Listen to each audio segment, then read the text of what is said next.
Jesu wangu mudiwa Tino uya kunemi Mananda andibata Chiripo champupuli Tiwike mupone sida Dakara kanyarara Uno ditungamira Kumbusha we kudenga Timwichidzi wiriro Akuchina zechimwe Musadisi endega Tenzi mbundi batsire Dosimbira kunemwi Rubatsiro jerwangu Udifukite ininge Mapapiro enyu Dimbi Kristu ndinoda Jese jomo nondipasi Simuza waputika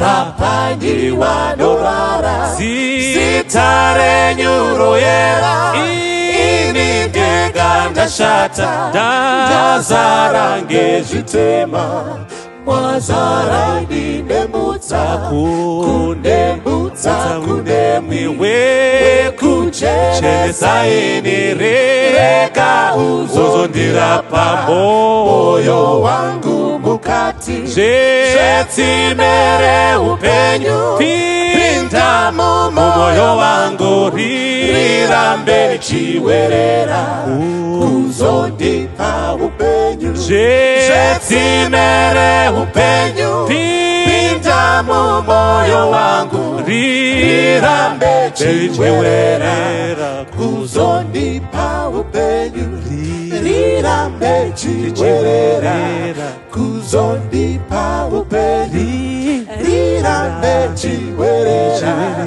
Uzondipa upenyu Rirambe chiwerera Uzondipa upenyu. Kwaziwa ivana vaMwari, mufaro wedu kusangana pashoko raMwari. Shoko raMwari rinopa uchenjeri, rinopa mufaro kwatiri tose. Tiri kufamba nhasi nenyaya yedu inoti iyo unoda kuti ndikuitirei iko. Unoda kuti ndikuitirei iko. Jesu anobvunza mubvunzo uyu kwatiri tose nemhaka yokuti ane hanya noumwe wedu. Nemhaka yokuti Jesu uno rudo kumunhu wese waakasika. Une tsitsi nomufaro kuona takasununguka. Unoda kuti zvitinakire. Saka muchiona shoko raMwari kuna Jeremiah 29:11 ndine ndangariro dzakanaka pamusoro pako. Ndangariro dzorugare dzisati dziri dzezvakaipa. Ndo zvinotaura Jehovha kuti ndikupe magumo ane tariro. Mwari wedu ane hanya, ano mubvunzo unoti unoda kuti ndikuitireiko. Hakuna kwatinowana zvakanaka kunze kokuna Mwari. Zvakanaka zvatingawana zvingabva muruoko gwawakaipa mangwana zvinotichemedza.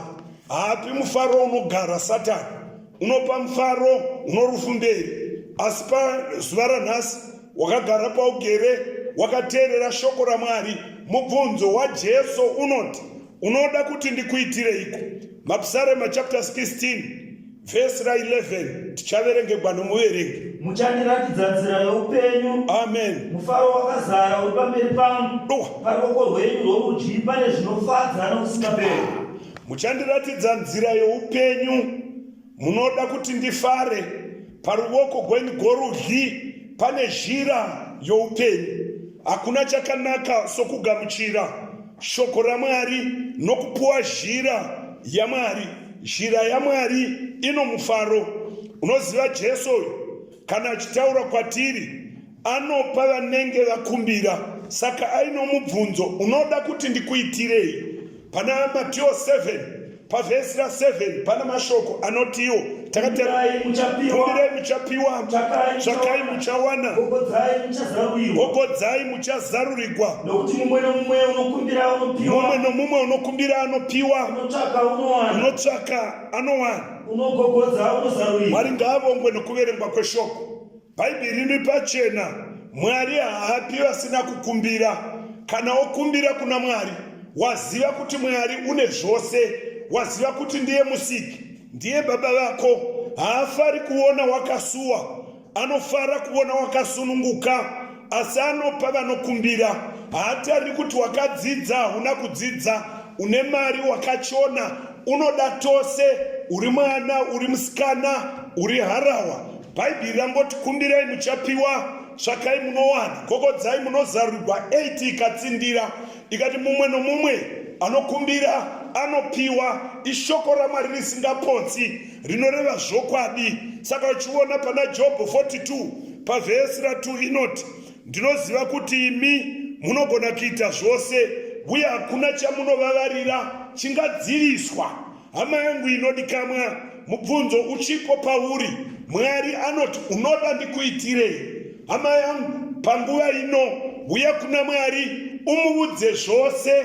Hakuna hama kupinda Jesu, hakuna kana noumwe. Ano rudo, saka Mwari akapa Jesu kutifira pamuchinjikwa tichiri muzvivi, akatidzikinura. Tichiri kuramba Mwari, akatifira. Tichiri kumuvenga, tiri vavengi vokururama, akafira tose kuti ani nani unotenda kuna Jesu ave noupenyu usingaperi. Saka shoko raMwari riri kubvunza, unoda ndikuitirei? Mubvunzo unofanira kuupindura. Kana waupindura, ndiwo uchafara muupenyu huno. Bhuku raJohn chapter 16 pavhesi ra24 pane mashoko makuru kwazvo. Verenga munhu waMwari. Kusvikira zvino hamuna kukumbira chinhu muzita rangu. Kumbirai muchapiwa, mufaro wenyu uzadzike. Kwaina Jesu, kusvikiraiko zvino hausati wakumbira baba, hausati wakumbira mukomana, kwaikumbirai mupiwe kuti mufaro wenyu uzadzisike. Mai hama yangu, paugere ipapa, une chaunokumbira? Unokumbirira vana vako kuti dai vangarovogwa. Mwari unoti hausati wakumbira iwe. Kumbirai muchapuwa, mufaro uzadzisike. Vakomana munoda basa, munoda vasikana vane mipimbira mitsvuku, munoda vakanaka. Mwari unoti kumbira kuna Mwari, anokupa. Unoda kuti ndikuitirei? Kumbira chaunoda, usangowira. Chero uchitsvaka murume wokurogwa naye, kumbira kuna Mwari. Mwari anokupa. Hazvinei age, vamwe makore afamba 26, 27, unofunga kuti wakurisa 39, 40, Mwari unokupa. Shoko rinoti kumbirai kunashe, imufaro wenyu uzadzisike. Iko zvino vamwe vaneta nokukumbira, vototi ini tsika yangu, Mwari wakandinyima. Vamwe vanofunga kuti vane chizvi, vamwe vanofunga kuti vakaisigwa mweya yetsvina kuti vasarovogwa. Jesu watiye, kusvikira zvino hamusati makumbira. Kumbirai kuna Mwari, mufaro wenyu agokupai, mufaro wenyu uzadzisike. Hama yangu inodikamwa, pose pauri kuteerera nyaya iyi nyaya ndeyazvokwadi. Nokuti kuna Numbers 23:19 inoti Mwari haasi munhu, haangarevi nhema. Chaakataura haangachiitikani, chaakaronyora haangachisimbisiki. Korinde wechipiri chapter 2 chapter 1 verse 20 inoti iyo zvivimbiso zvaMwari, all promises of God are ye. Zvivimbiso zvaMwari nyangwe zviri zvizhinji sei, kwaari izvokwadi, naiye ndi amen. Hama yangu inodikamwa, tenda nyaya iyi. Unoda kuti ndikuitireiko? Ndo mubvunzo waMwari. Tenda kuti Jesu anopa. Tenda kuti Jesu ndikamukumbira anondipa mufaro nezvinodikamwa nomwoyo wangu, especially kana zvakazembera nokuponeswa kwedu, nokuti tifare tichimunamata tichiti haleluya unouya, nokuti unouya haramba akanyarara, asi wakamurindira. Rindira uchiimba dzodze gwendo, wakafara uchiti ndinamuponesa anoshamisa, anondishamisa ini, anondibvisa mumadambudziko, agondigadzika namachinda, anondidzikinura pamuromo webere, pamuromo weshumba.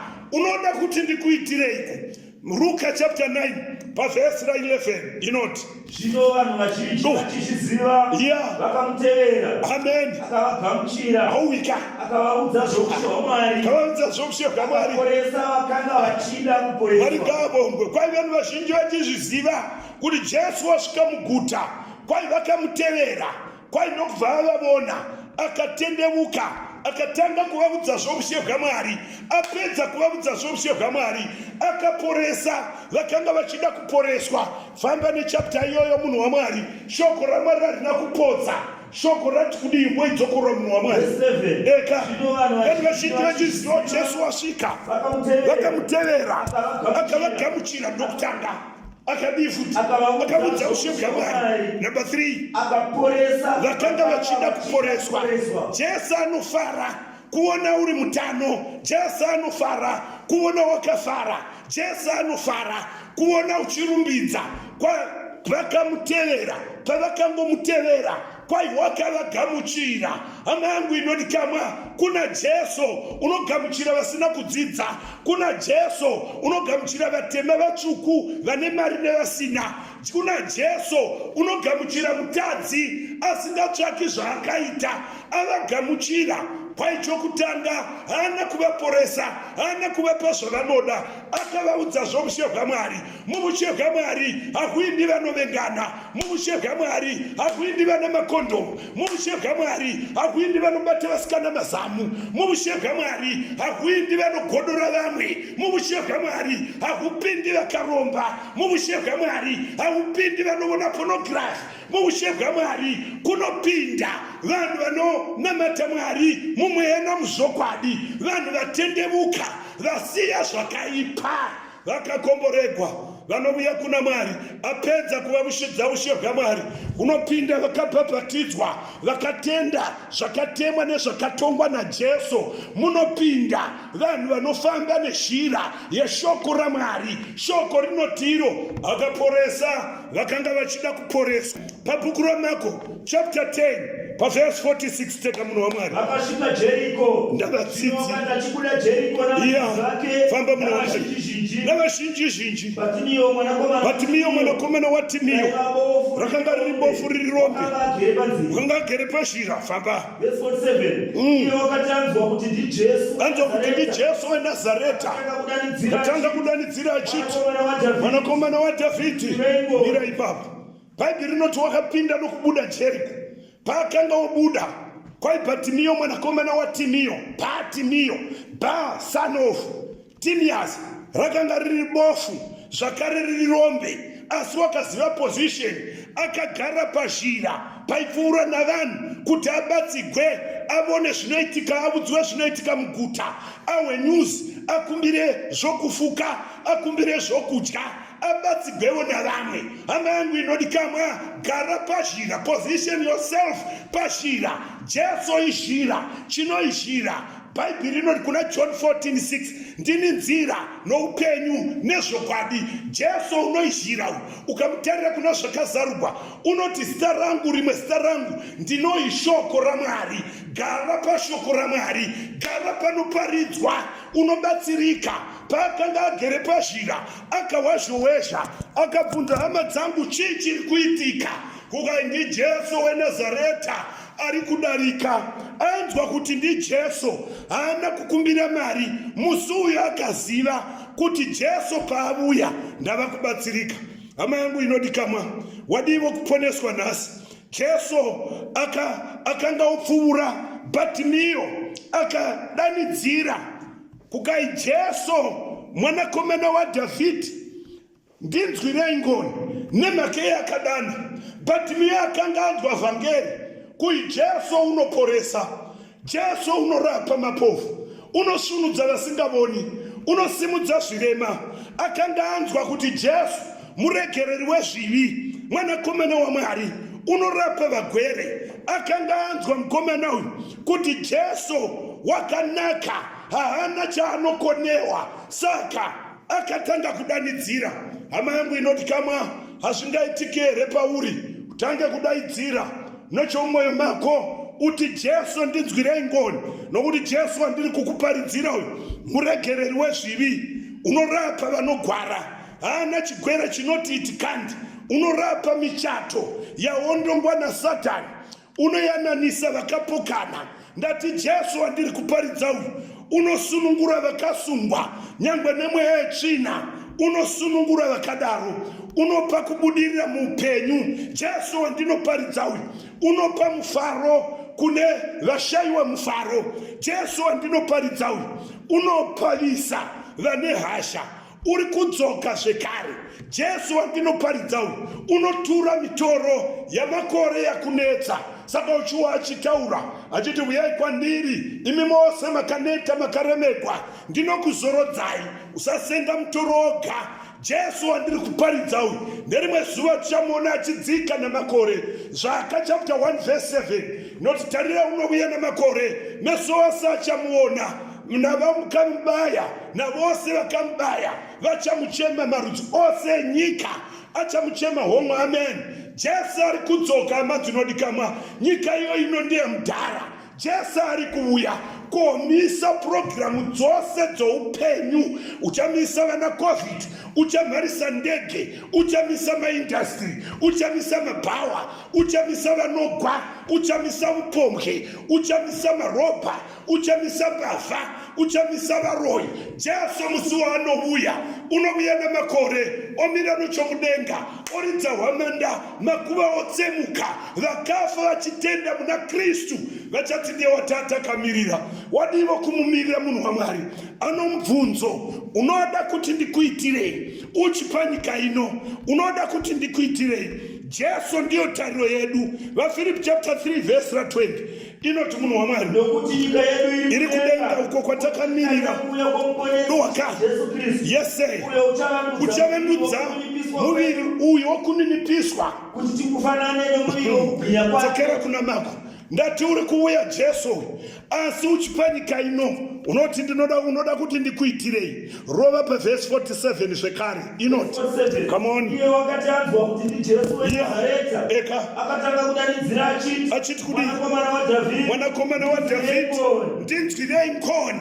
Hama yangu inodikamwa, bofu rombe rakadaidzira, ndinzwirei ngoni. Famba munhu waMwari. Verse 48. Come on. Vazhinji vakamurayira kuti anyarare. Iye wakanyanya kudaidzira kwazvo. Mwanakomana waDhavhidhi, ndinzwirei ngoni. Ipapo Jesu akamira akakudanei. Akadana bofu vachiti, sunga moyo, tarira unokudana. Ndati unoda kuti ndikuitirei? Ndo mubvunzo waJesu. Kwai bofu rawa kuti ndi Jesu rakadaidzira on top of his voice. Jesu mwanakomana waDhavhidhi we, ndinzwirei ngoni. Kwai pavakamurayira kuti anyarare akatowedzera. Handifungi kuti waidaidzira achakagara, wakatosimuka akati, nai Jesu mwanakomana waDhavhidhi, ndiwireiwo ngoni. Hama yangu inodikamwa, Jesu waiva nemhomho yaimutevera. Gwendo gwakamira tsitsitsitsi, vamira. Amiswa nerombe, haana kumiswa na sabhuku kana na gavhena, haana kumiswa na MP kana na manager, akamiswa nerombe nokuti radana ruponeso. Hazvingavi kwauri here munhu waMwari udaidzire kuna Jesu uti, Jesu ndinzwirei ngoni? Hapana eranda kuigwa ngoni angamisa denga rose rikaburuka kumba kwako, rikaburukira pavarume vako. Uti Jesu ndinzwirei ngoni pavana vangu havawirirani, ndinzwirei ngoni pamurume wangu unokara sebere vakadzi, ndinzwireiwo ngoni murapanure mweya woruchira, ndinzwireiwo ngoni. Ndataupo here mudikani unoda kudaidzira sejaya, ndinzwireiwo ngoni pandinoona vasikana ndishare mudzimai uchandichengeta asingandihedhusi, ndinzwireiwo ngoni. Mundipe mukomana uchandifambisa munzira yekururama usingazondirovishaya, uchandichengeta asingandisii. Paumandara wako iti ndinzwirei ngoni. Pabhizinesi rako, paprojekti yako haugoniwe here kudana, ndinzwireiwo ngoni. Pakudzidza kwangu, Ishe ndinzwireiwo ngoni. Hama yangu inodikama, dana kuna Mwari dzimwe mhuri hadzichawirirani nokuda kwomweya wesvina.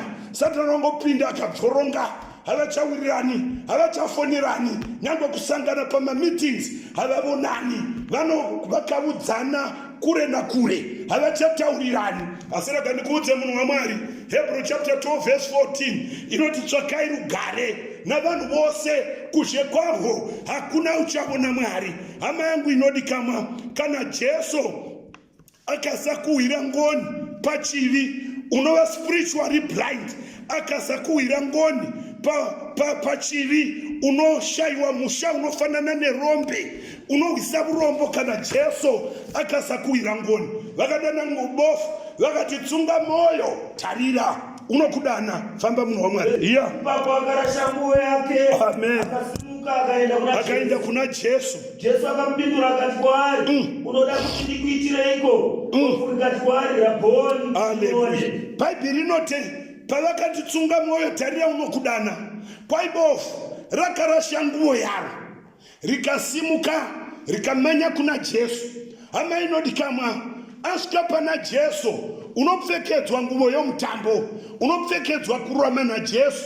Hatizoponeswi nenguo dzedu kana kucherehwa nguo. Mukati meBhaibheri inotaura kurama kwaJesu, kurama kunouya nokutenda. Hatizoponeswi nezvedu.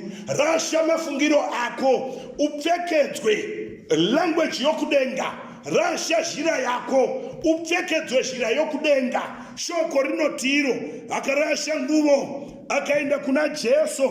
Jesu asvika pana Jesu. Iwa mubvunzo wakataura Jesu dzokorora munhu waMwari. Verse 51. Unoda kuti ndikuitireiko? Amen. Ndo mubvunzo wandinawo munhu waMwari. Unoda kuti ndikuitirei? Ndo mubvunzo wachiri kukubvunza. Jesu waiziva zvinoda bofu, asi wakada kuti bofu rireve zvarinoda. Nyangwe denga pachoisi Mwari hapindiri. Unoda choisi yako. Ukada kunamata ng'ombe, ukada kunamata vakafa, asi unokuudza magumo kuti rufu. Vakakomborerwa vachaita choice youpenyu. Unoda kuti ndikuitirei? Hama yangu inodikamwa, kana Mwari akubvunza unoda kuti ndikuitirei, haikuna kurashika. So mukomana waJohn 5 unonzi tora nhovo ufambe. Woti handina munhu ondiwisira kudziva. Hausiyo mubvunzo uyu webofu. Unoda kuti ndikuitirei? Haimona kuti kwedu kune zvipambo zvinodya sadza, tinongobona sadza rapera. Hausiyo mubvunzo. Mwari nhasi anoti unoda kuti ndikuitirei sekuru vokwedu vakanga vakaromba. Aiwa, usiwo mubvunzo. Unoda kuti ndikuitirei? Mhuri yokwedu hairovogwi, wangorovogwa unodzoka. Kune mzimu yaririko, hungu ndo zviri kuitika.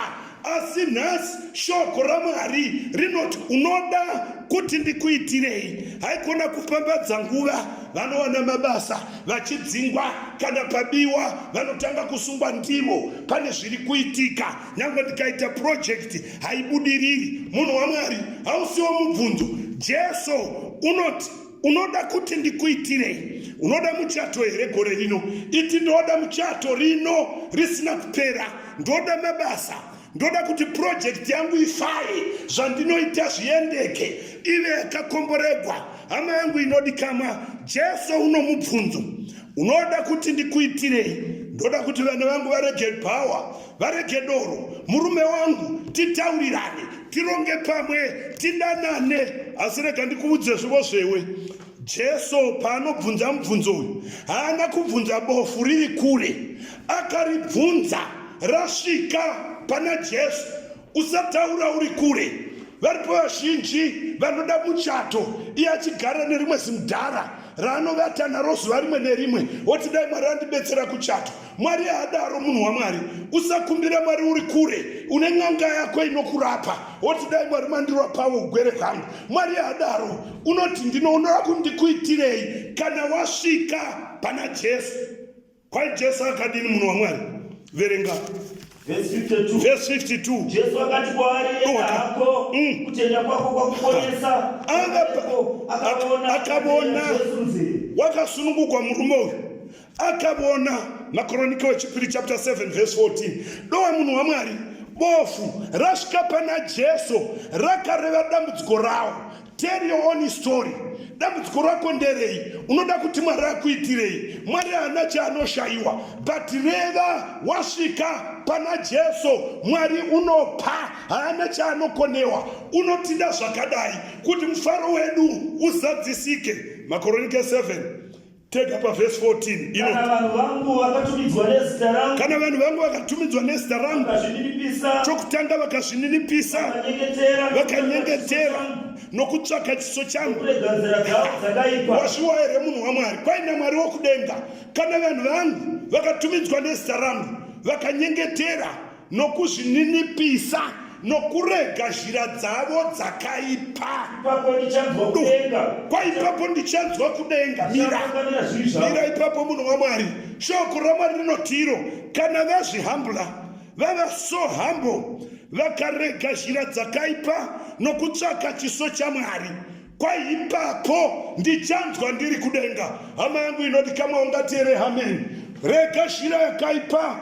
Zvininipise pakutaura kwako, zvininipise pakupfeka kwako, ndati zvininipise pamagariro ako, zvininipise Mwari ugoagonzwa munamato wako. Kwai kana vakarega zhira dzavo dzakaipa, ndichanzwa ndiri kudenga. Kumbira chaunoda kana warega zhira yakaipa, zhira yokubira murume mari. Varipo vakadzi vanobira varume mari, vanongoshaiwa varume. Havazivi kwaibva mamuri kumabasa nemvana dzenyu vototukwa pamusoro pokutoregwa futi mari. Rega zhira yakaipa, rega zhira yakaipa yokusuta mbanje namadrugs. Rega zhira yakaipa Mwari agokupa zvaunokumbira.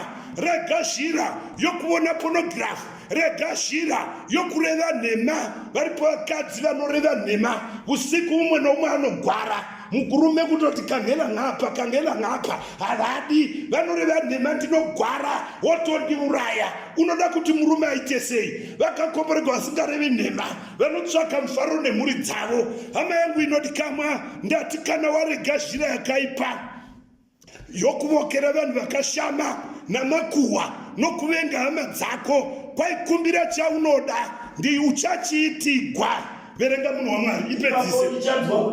Dowaka chavakanganwira zvivi zvavo kupodza nyika yavo. Vakakomborerwa vanotsvaka Mwari. Marko chapter 9 paverse 17. Uripo umwe murume akabva mukati mavazhinji akauya nomwana wake waigwara kwazvo. Auya kuna Jesu. Jesu unotarira baba, unotarira kutenda kwako. Ngatimboiverenga verse 17. Tega munhu waMwari. Vazhinji akapindura akati, amen. Mudzidzisi, ndauya kwamuri nomwanakomana wangu. Uno mweya wembeveve. Kose kwanomubata unomuisira pasi. Achipupu mafuro. Famba munhu waMwari. Ndakataura navadzidzi kuti vabudise vakasagona. Nemakei akavapindura akati, haiwa rudzi kusingatendi. Kusvika riiniko? Ndichakuitirei mwoyo murefu kusvika riiniko? Uyai naye kwandiri. Haleluya. Bhaibheri rinoti umwe pakati pavazhinji akavhomoka akabuda mucrowd akaenda kuna Jesu. Ndauya nomwana wangu unomweya wombeveve. Kwose kwaunomubata unomuisira moto kana mvura. Ndauya kuvadzidzi vakonewa. Jesu akati uyai naye kwandiri. Hama yangu inoti kama vhomoka mukati memajority. Usatenda zvaunobudziwa zvisinei naMwari. Vhomoka uye kuna Jesu uti, hoi mwana wangu, uno mweya wokusindimara, uno mweya wokusateerera. Hoi nomurume wangu, uno mweya wehasha, uno mweya wokugwa, uno mweya wemadhiresi. Jesu unoti uya naye kwandiri. Hauna here zvinokuremera? Hauna here mweya tsvina inohaunda upenyu hwako noupenyu hwemhuri yako noupenyu hwemaproject nebusiness rako? Jesu unoti uya nazvo kwandiri. Kana wasvika kuna Jesu, Jesu akabvunza mubvunzo. Yava nguva yakadii paverse 21. Zvichiitika baba vomwana vakati kubvira pakuberekwa kwake Jesu waiziva aida kuratidza simba rake kuti nyangwe zviri zvoku zvagwa nazvo. Jesu mudzikinuri une simba rose, haana chaanotadza. Kana wauya kuna Jesu haudzokeri nemisodzi, haudzokeri wakasuwa, haudzokeri wakaisa mavoko sure. Unaenda uchipepera uti, chifara moyo wangu, ndamuwana muponesi. Chifara moyo wangu, ndadzikinugwa, zvangu zvaita. Uya kuna Jesu munhu waMwari. Shoko rinotiro. Jesu unobvunza baba, unotenda here kuti ndinogona kudzikinura Take up a verse 23. Come on. Jesu akati kwaari, kana iwe uchigona kutenda, zvose zvingaitika kuno unotenda. Amen. Famba. Baba vomwana vakadanidzira vachiti kudii? Tinotenda pakusatenda kwangu. Amen. Teka. Zvino Jesu akati achiona vanhu vazhinji vachimhanyira pamwe chete, akarayira mweya wechina. Iwe mweya wembeveve nematsi, tinokurayira kupema ari, urege kupindazve maari. Akadanidzira akamubvundisa zvikuru, akabuda akafanana nomunhu wakafa. Indabona vaEfeso chapter 3 Bible rinotiro Jesu unobvunza, munotenda here kuti ndinogona kuzviita kai? Ndinotenda, batsirai kusatenda kwangu. Hama yangu inodikamwa, chimwe chaita kuti Jesu asaitira vanhu kusatenda. Nemaka yebhuku ravaHebrew chapter 11 pavhesi ra6, kana pasina kutenda, shoko rinoti hazvibviri kumufadza Mwari. Usauya kuna Mwari usina kutenda. Kana watenda kuti anogona zvose zvava kutoitika, unoda kuti ndikuitirei, nokuti unovuya kuna Mwari unofana kutenda kuti Mwari uripo, uye kuti unopa vanomutsvaka mubayiro wavo. VaEfeso chapter 3 verse ra 20 pane mashoko makuru inoti, iye une simba rokuita zvikuru kwazvo. Bhaibheri rinoti Mwari watoshumira une simba rokuita zvikuru kwazvo. Teka zvinopfuura zvose zvatinokumbira kana zvatinofunga, nesimba rinobata. Mwari ngaavorwe. Bhaibheri rinoti unoda kuti ndikuitirei? Kukaine shoko raMwari, iye Jesu uyu une simba rokugona kutiitira kupfuura zvatinokumbira, kupfuura zvatinofunga, nesimba rinobata mukati medu. Hama yangu inodikamwa, mubvunzo uchipo, unoda kuti ndikuitirei? Unoda kuti Mwari akuitirei? Panguva ino, mangwanani ano, masikati ano, usiku uno, panguva yawakateerera mharidzo ino, mubvunzo unoti unoda kuti ndikuitirei? Muudze Jesu. Unoneta here moyo wako? Udza Jesu ega. Kana wamuudza, haasi dambudziko riripo, unotura mitoro, unokugadzirira upenyu, ramangwana rako rakajeka. Chimwe chatingakumbira hama yangu inzira yokuinda kudenga. Chimwe chatingakumbira kupatsanura pakati pezvakanaka nezvakaipa, sezvakakumbirwa naSolomoni. Akumbira njere, Mwari wakamupa, ana kumupa izvozvo zvoga. Kukaenda wedzeravo pfuma yakadarika kudarika zvawakumbira, nokuti wakumbira chinhu chakanaka. Hama dzangu dzinodikamwa, Jesu unoti uyai kwandiri, unoda kuti ndikuitirei? Kana ukamuudza unokuitira. Vanoda kuinda kudenga, wadi kusumudza moyo wako kudenga, vanoda kudzikinugwa, vanoda kugadzirirwa nyaya dzavo dzanetsa kwemakore. Usareva uri kure, uya pana Jesu sebofu rasvika. Mubvunzo unoda kuti ndikuitirei? Chireva. Tell your own story. Ndava kunamata newe munhu waMwari. Usabva pana Mwari kusvika wamandayarira. Baba vedu vari kudenga muzita raJesu, ndoda kutendai navateereri vakateerera shoko renyu, vabwirei kunjodzi dzerinopasi. Vane zvishuwo zvemwoyo namazero nokusiyana kwavo. Itirai vanokudai Mwari, vahwedera pedo nomuchinjikwa, vakatura mitoro yavo, vakaparadzana nezvivi. Vaitirei zvavanokumbira, vagadzirirei vachipano panyika. Vakasiya zvose vakakuteverai. Vana Pita makati hakuna usingawani zvine zana panyika ino nenyika inouya. Tatenda Mwari nokunzwa munamato wedu. Chikomborerai vana venyu nesu tose nerimwe zuva muchiuya. Tiponeswe muzita raJesu rinogara nokusingaperi. Amen.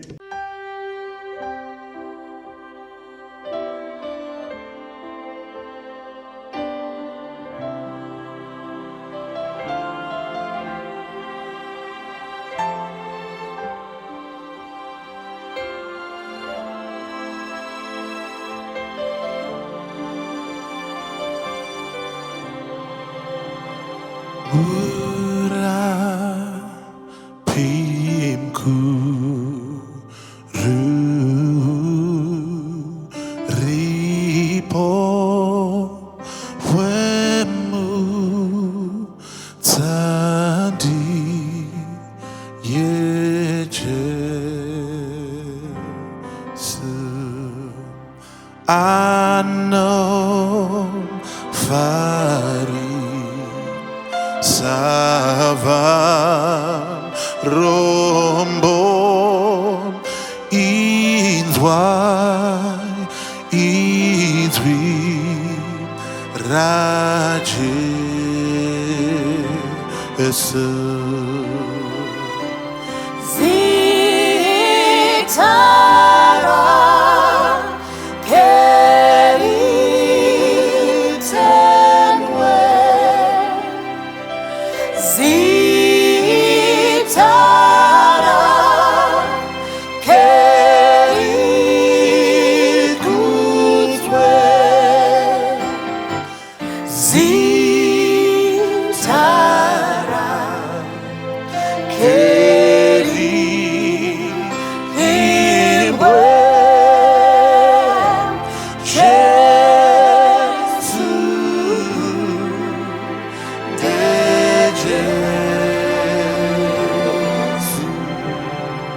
kunyeya mwari ndino dawe raje Jesu ndino isa zeta iri rambo ponesi Jesu sitarake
See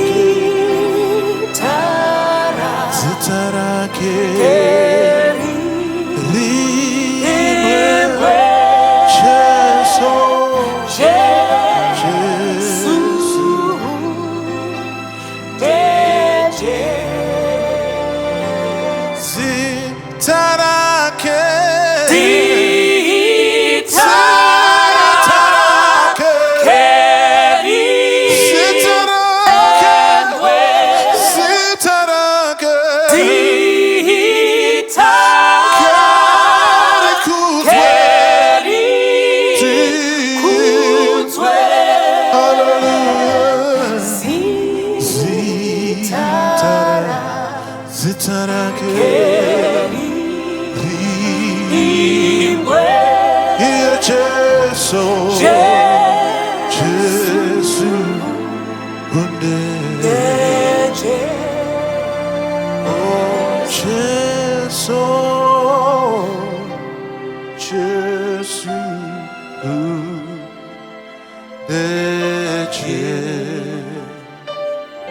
예수